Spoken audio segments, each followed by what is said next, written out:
Hello everyone and welcome back to my channel.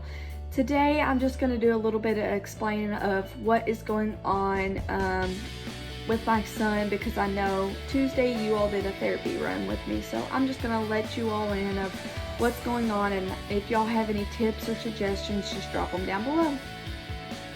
First, I'm going to start off by saying is around 18 months old, my son started showing some signs of not interacting with other kids. When we would take him to the park, he would play by himself. He wouldn't even play on the playground. He would just run around the trees and the grass and the squirrels.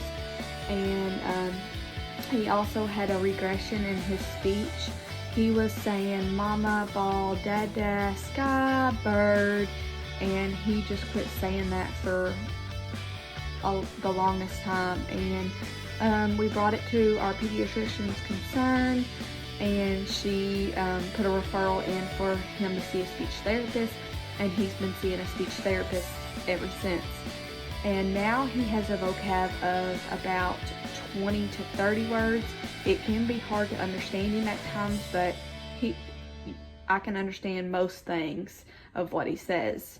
Been doing speech therapy for almost about a year now, and she recommended that him get some social interaction at the school they have there, and so he did that, and he was very attached to me.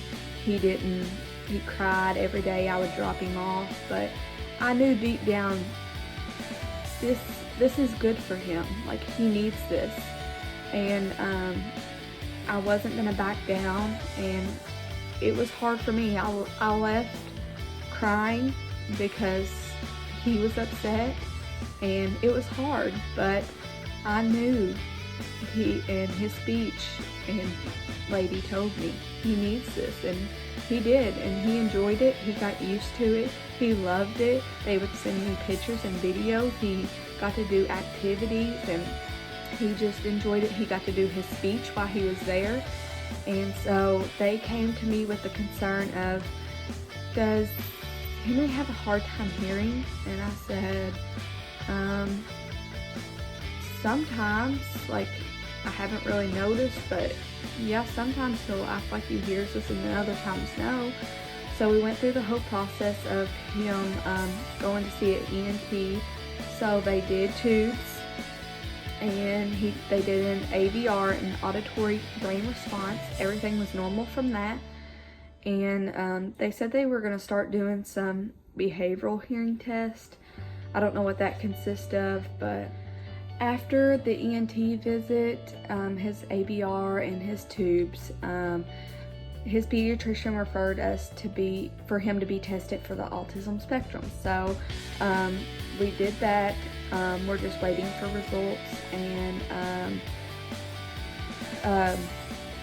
Henry, he struggles every day with transitions and just different things, and he gets very overwhelmed or overstimulated. And there's certain things that we do and techniques that we have learned, not by ourselves, but some of it is, and I have learned a lot from other people and reaching out, and that's why I'm sharing my story today, is because I want you all to know, speak up for your child. Let doctors know your concerns. Even if you feel embarrassed or ashamed, don't. I mean, autism is not the enemy. We, the people, are. And they're just as normal as we are. We just think that they're different. Just because they struggle with different things or different activities, or that they get overwhelmed, that's okay. Like, emotions are emotions. And we do First Steps comes to the house on Mondays. He does speech and occupational on Tuesdays. He is signed up for ABA. He's on the wait list. We just have to wait for his autism testing to come back, and as soon as that comes back, he'll be starting ABA. But in the meantime, I'm gonna tell you all a few techniques that we do to help Henry during the day. And some days are harder than others. It just depends on what's going on inside his head and what's going on in his mind. And it just makes you think and just stop and wonder, how can I help my child today? What can I do better? What can I do to help him understand? And so the first tip I'm going to say is be patient and be willing to learn and grow with them and help them understand, because both of you all are going to have to learn and grow together. And it won't be easy, but God gave you them for a reason. And the first thing first is Henry, they gave us a brushing technique that we do. It's for calming, and we have a little green brush that we use, and we do his arms 10 strokes, his arms, his legs, and his back. And he also has a sensory stick and this thing that he wears. We're trying to get him to use these. He is a biter, and he bites when he is very overwhelmed, and he is attached to his pacifier. So we're trying to get his pacifier away and just get him to use these.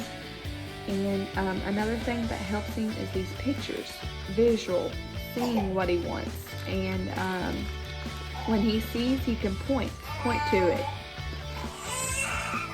Baby girl woke up from her nap, so I'm gonna finish the video. So yeah, these visuals help him point and show us exactly what he wants, because he gets very frustrated when he can't tell us what he wants. And so these really help him. And another thing is we give him options, like you can have this or this. And another thing is we're going to do this first, and then we're going to do this.